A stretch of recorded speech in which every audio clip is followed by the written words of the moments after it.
I'm Rose Rimler, filling in for Wendy Zukerman, and this is Science Versus. Today, we are talking about tattoos.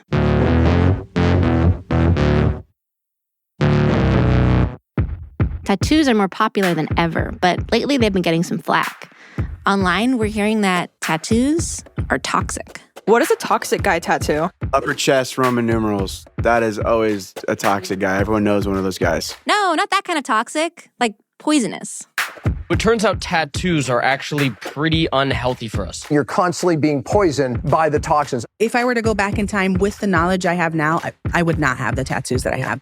People are pointing to tattoo ink, saying that it's full of stuff that you don't want in your body. Every single person who has a tattoo has metals leaching into their bloodstream. Mercury, lead, nickel, and other harmful heavy metals that will slowly release in your body, adding to your toxic burden daily.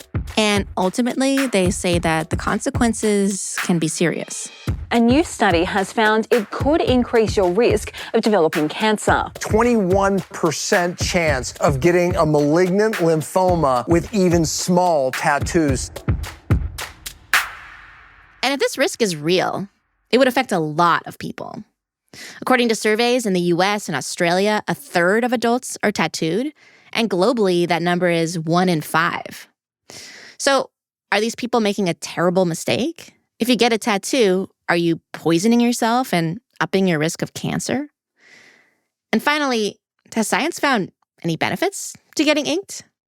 Because when it comes to tattoos, there's a lot of Upper chest Roman numerals. But then there's science.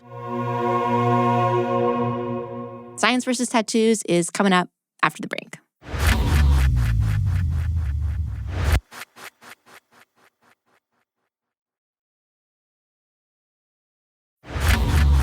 Welcome back. We are here to talk about tattoos. I'm Rose Rimler, and I'm here with Science Versus editor and tattoo haver, Blythe Terrell. Hi, Blythe. Hey, Rose. Famed tattoo haver, I will say. So how many tattoos do you have? Where are they? Spill it. So the first one I got with my good friend, like when I was 18. We both got flowers. It's just like, I'm 18, I have a flower. My husband and I have one that's kind of like I love you in sign language, stylized. I have a stylized double helix on my ankle. Very nerdy, very on theme. And then my other one is the Batman logo, but it is the 1960s Batman. I've always kind of been curious about it. Why Batman? So my initials are BAT. And so it's been like a running joke. Okay. But you're the Batman. Revealed on this podcast. Have you ever worried about your tattoos? I mean, my mom worried that I wouldn't get jobs. But like health-wise, I mean, I guess only to the extent that I was like, okay, is this guy getting like a clean needle out of the package? But beyond that, no. Has never come up for me. Yeah. And I was pretty surprised myself when I saw this stuff pop up online about tattoos being toxic. I don't have any tattoos myself, but I know so many people who do. So I really want to know, is this true or is this just BS? Yeah, very curious to know what you found. So, obviously tattoos have been around thousands of years, but interestingly, scientists have only recently begun to study how the tattoo ink interacts with our biology. This is kind of on the newer side of things. Scientists like Santiago González, he is a toxicologist and immunologist at the University of Lugano in Switzerland. Actually started by chance, so we were not primarily oriented on the tattoo. Here's what happened. Santiago needed to label mice for an experiment they were doing about the immune system. The way they had been doing that was putting a tag on the mouse's ear, like tagging their ears, which is very common. Yeah. But I never like it because it's a bit heavy and the animals is a bit annoying for the animal. So instead of tagging their ears, the scientists in his lab decided they were going to try tattooing the animals in order to mark them. We basically have a tattoo machine which is exactly the same as the tattoo machine that is used by all the tattoo artists, and we just do it normally. Is it teeny tiny? It's it's very small, so obviously you have to be very, very careful. So they're chugging along, tattooing their mice to do their next experiment, which all seemed to work fine. But then something unexpected happened. My students told me, the lymph nodes of the animals are completely full with the ink of the tattoo. Oh, gross. And just as a reminder, lymph nodes are structures in the body that are part of the immune system. They filter out lymph, which is a fluid that comes from the blood. So Santiago's team was looking at one of the lymph nodes in the mouse's leg near its foot, which is what had been tattooed. And they found that it got stained with the tattoo ink. Ooh, okay. That doesn't sound good. It's not what they expected. And it kind of messed up that experiment. Right. That's not what they were studying. Right. It's not what they were studying. They were just using the tattoos to label the mice for another experiment. But after seeing this, they decided to do an experiment where they tattooed the mice and then watched where the ink went in a more controlled way. Okay. So we did all this again and then took photos of the lymph nodes 2 months later. So let me show you. Oh yeah, you can really see you can really see the ink in there. Like it's bright. Yeah, it's a few different colors of ink, and you can see like when one mouse has a pretty bright blue lymph node, like bulbous little goofy thing. So how did that happen? Well, okay, so your body has these white blood cells. They're called macrophages that go around gobbling up stuff that they think shouldn't be there. So this is typically like bacteria, broken bits of cells. When you get a tattoo, macrophages in your skin, they go around and they slurp up some of that ink. And it turns out that they're also bringing that ink to the lymph nodes. And scientists have also seen this in people. We've had case studies documenting it, like if someone with tattoos goes in to get their lymph node biopsied for whatever reason, pathologists will sometimes find ink in the lymph node. And Santiago's team also found this when they looked at lymph nodes from people, which led him to conclude, when you are tattooing your skin, you are also tattooing your lymph nodes. Okay, so we have tattooed lymph nodes, but does that automatically equal some kind of a problem? well, it's possible. I mean, if the lymph node is involved, that means the immune system is involved in some way. So Santiago's team also checked levels of immune markers in the mice's bodies to see if they were elevated. That would suggest that they were stressed out, basically. These are molecules that are part of the body's stress response to injuries or illness. And he did find that these molecules increased in both the lymph taken from the lymph node and in the mice's blood. But most of that activation went back to normal after a week or so from getting the tattoo, which makes sense. Like, of course, you'd have a temporary inflammatory response to a bunch of needles in your skin. But there was one exception, a molecule associated with chronic inflammation. It's actually called alarmin. Great. Yeah. What was the alarmin doing, Rose?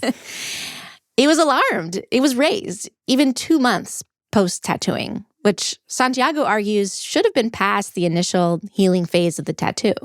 Okay. So how worried should we be about that? Well, Santiago's study was kind of exploratory. It showed some hints of some immune system weirdness in mice. It wasn't looking at long-term issues in real people. So zooming out to other studies, we do start to see that this activation of the immune system might be a problem for some people. I read this case study, a guy from Poland. He had a full-blown immune reaction to his tattoo 4 months after he got it. He lost his hair. He developed vitiligo. What's that? That's like a change in the color of your skin. Okay. And he had to get the tattoo essentially cut out of his arm. Whoa. There's another series of cases that was published recently in Australia about people who got this allergic reaction to their tattoo ink, and it attacked their eyes. Oh my God. And some of them even had vision loss. Those examples are extreme, and they're not that common. But in general, we do see a lot of allergic reactions to tattoos. Just typically, it's confined to the skin. Actually, you know what that makes me think of, Rose? Huh. So the other day, I was sitting with my husband, and he looked at me, and he was like, "Do your tattoos ever itch?" And I was like, "No." Do your tattoos ever itch?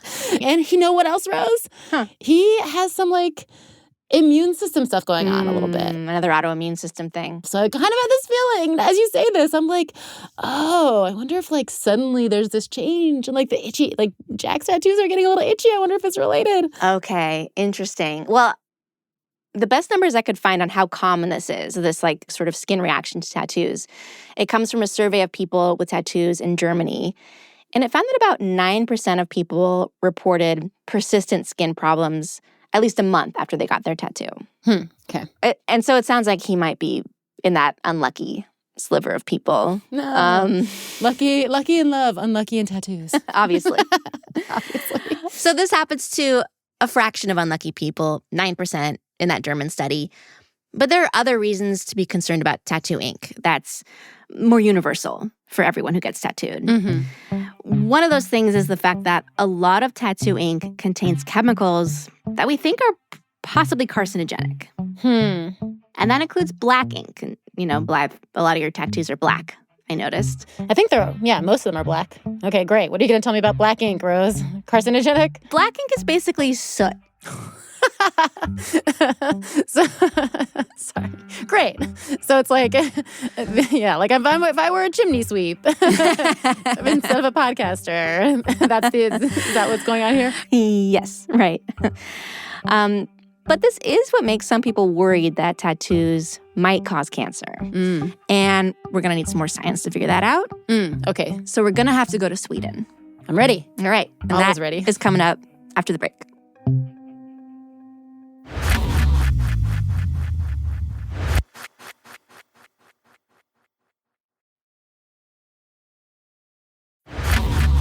Welcome back. We're talking about tattoos today, and I'm here with Blythe Terrell. Hi, Blythe. Hey, Rose. So it turns out there are some reasons to be concerned about tattoos. We know that the ink doesn't just stay put static in our skin. It's actually interacting with our immune system, getting into our lymph nodes. We know that some of the ink might be bad for us, might be even carcinogenic. But we want to know, what are the consequences? Right, besides just you feeling superior to me for not because you don't have tattoos and I do. We know that people without tattoos are better, but are they healthier? I spoke about this with Christel Nielsen. She works at Lund University in Sweden. She is an epidemiologist who focuses on environmental toxins, typically, stuff like forever chemicals. But a few years ago, she got curious about potential toxins in tattoos. And I might have 1 or 2 tattoos myself, so that triggered the interest. What do you have? I have a dragon on my arm, and That's awesome. And I was young in the 90s, so I might have a Chinese sign on my lower back. A Chinese character on your lower back? I'm just laughing because... Yeah. You laugh. It's the stereotype. But I don't have a tribal. I have to say that. What does the Chinese character mean? It's supposed to mean horse, because I'm born in the year of the horse. But I showed it to my daughter's friend who knows Chinese, and she said, I've never seen that sign before, so I don't know what it means. This is the classic tattoo horror story of the 90s. Yeah. So she's relatable is what I'm saying. Yes, she's very relatable. So she decided to learn Chinese. No, she didn't. She decided to look into tattoos and health. I was ready to go with you on that journey. She zoomed in on cancer for the reasons we talked about before, the potential carcinogenic ink. And also, we know that chronic inflammation can lead to cancer. So she dove into that beautiful Scandinavian public health data that we love so much here at Science Versus. In Sweden, we have these very, very, in terms of research, useful national registries where we all end up, whether we like it or not. So it has full population coverage.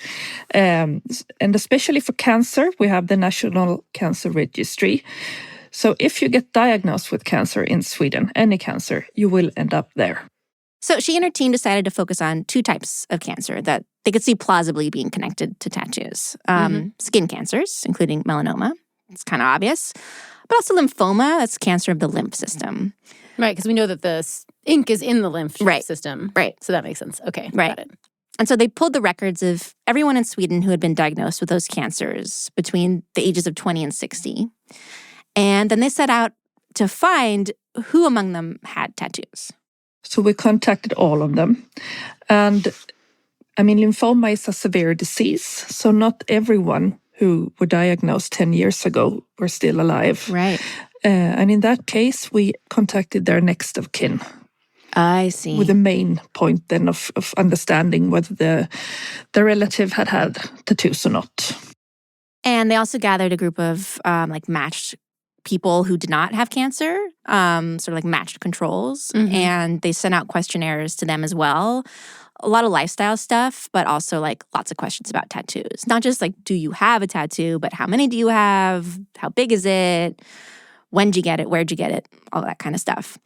People really got excited about this. They sent Christel like all these emails and stuff. Like they wanted to tell her all about their tattoos. It's nice to get to know your participants in a way. And some still send me postcards. It's really, really sweet. So the data started coming back, and Christel was working closely with one of her co-authors, but this was during the pandemic. They weren't together that much. So one day, Christel found herself just crunching the data alone. I was, in my house. It was just me, and I had the data there, and I just needed to have a look. And then there were the preliminary results, and I just threw myself at the phone and told her that, well, we might actually have something here. Whoa. Mm-hmm. Oh, no. Yeah. So she found something when it came to cancer risk. So first, lymphoma.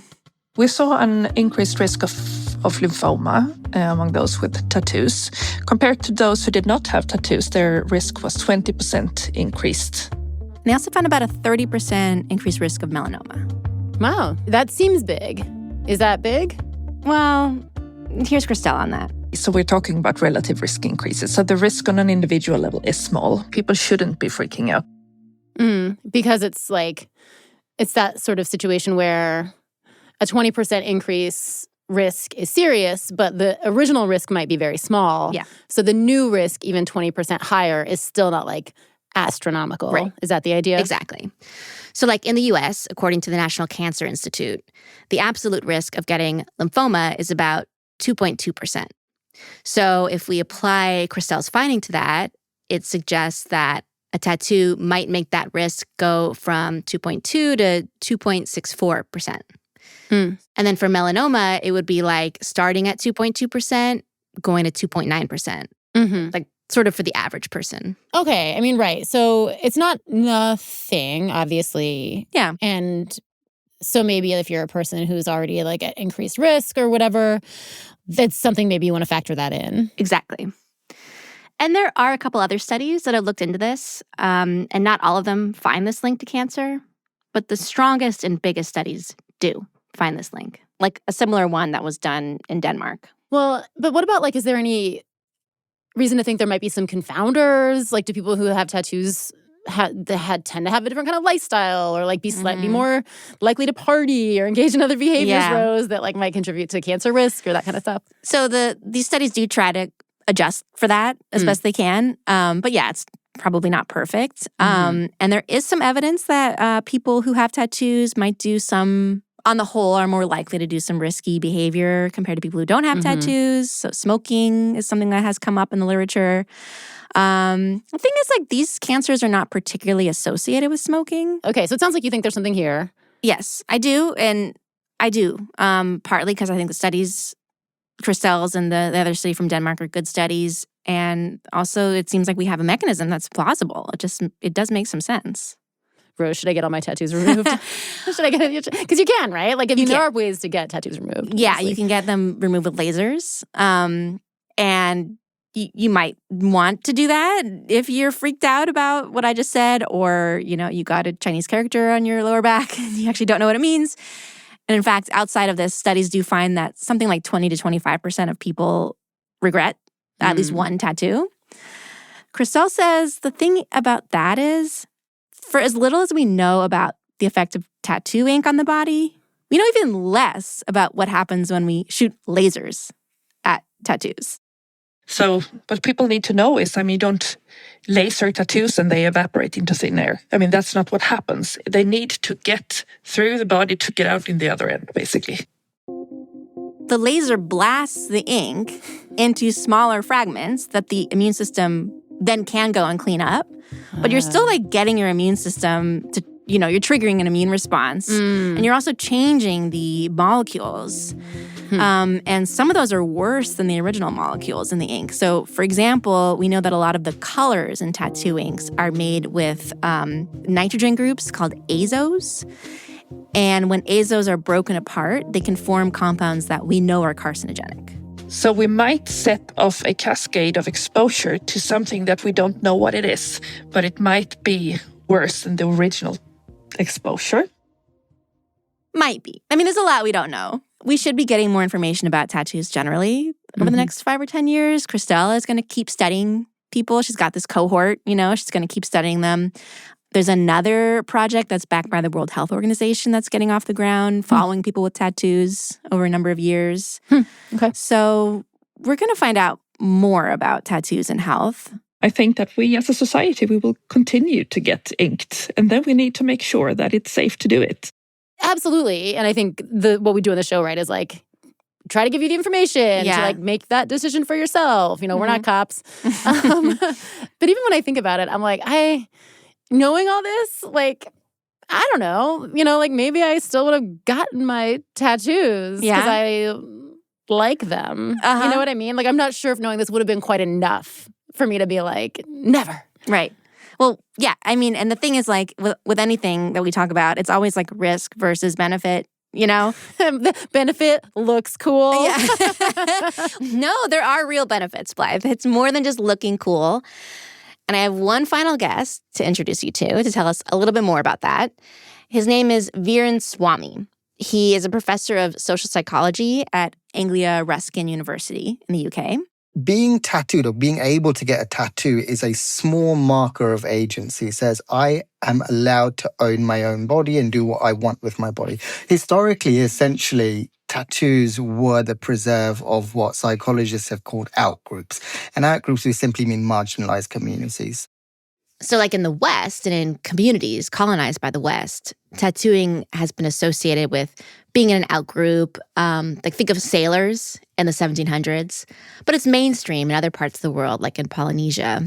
And even though today in the West, tattoos are not as stigmatized, researchers still find an echo of that motivation. So this is interesting. The demographic in the U.S. that is most likely to get tattooed. This is according to a Pew Research survey from a few years ago. Queer women. 68% of people who identify as queer women have at least one tattoo. Interesting. And that makes a lot of sense to Viren. It goes back to the idea of being part of an outgroup. I think any community that has a history of marginalization will try and reclaim the body in some way. It's also the same reason why some researchers have talked about how women who have had a history of sexual or physical abuse tend to get tattooed. Again, it's a way of reclaiming the body and saying, this body is mine. And we do have some evidence that getting tattooed can help people feel better about themselves. A few years ago, Viren went to a tattoo shop in London, and he surveyed people before and after they got their first tattoo, and also followed up with them a little bit later. He did stuff like he was assessing their self-esteem. He asked them, how do you feel about your body? How do you feel about how you look? And it turns out that after they got their tattoo, people reported being happier with their bodies, appreciating their bodies more, feeling like they were more unique as a result of getting tattoos and feeling lower anxiety about their appearance. Another study found this too. This study actually had college students design a temporary tattoo that an artist painted on them. It lasted a couple weeks. And they measured their like self-esteem and how they felt before and after that temporary tattoo. And it also gave them a boost. Oh, that's fun. And I think it's telling that most people don't regret their tattoos even years later. Remember that stat I told you earlier? It's like maybe 20% of people regret their tattoos. And that means 80% don't. Yeah, totally. I'm among the 80%, Rose. Okay. I was going to ask you, how are you feeling about tattoos after all that information and your husband's itchy arm? Well, yeah, I guess I should tell him to keep an eye out for anything else that might go on that's unnerving here, right? But yeah, I think generally speaking, I go into things thinking like, it's an internet meme. People are, freaking out or whatever. It's toxic. Don't do it. And so I expect those things to be kind of not true. That's my baseline. I'm skeptical, I guess. So I think it's really useful to know that that maybe there is something there. I don't know. Overall, I guess it doesn't freak me out about the tattoos that I have now. Yeah. Well, let me ask you this. would you get another one? I don't know. Do you want to? Do you have any planned? I had been thinking about it. I've had a particular stegosaurus in mind for a while. Of course. Yeah. Well, I will say one thing we didn't talk about was like, are you more at risk if you have more tattoos? Yeah. Well, yeah. And Christel's study found no, but the Denmark study found yes, or like bigger tattoos. And Christel actually thinks that her finding was sort of an artifact of the way she asked the question. So she thinks it's very possible. The more tattoos or the more ink, if you get like a really ink-filled tattoo, very likely could have a higher risk associated with it. We don't have all the receipts for that. Something to consider. Okay. I can do that, Rose. I can consider it. Consider it. Thank you so much. Thank you. And that's Science Versus.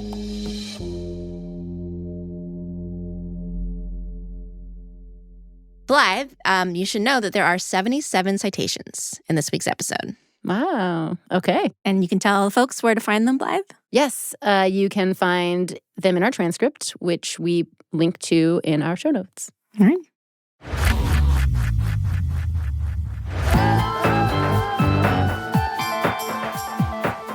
This episode was produced by Rose Rimler with help from Blythe Terrell, Ekedi Fausther-Keeys, Meryl Horn, and Michelle Dang. Wendy Zukerman is our executive producer. We're edited by Blythe Terrell. Fact-checking by Diane Kelly. Mix and sound design by Bumi Hidaka and Bobby Lord.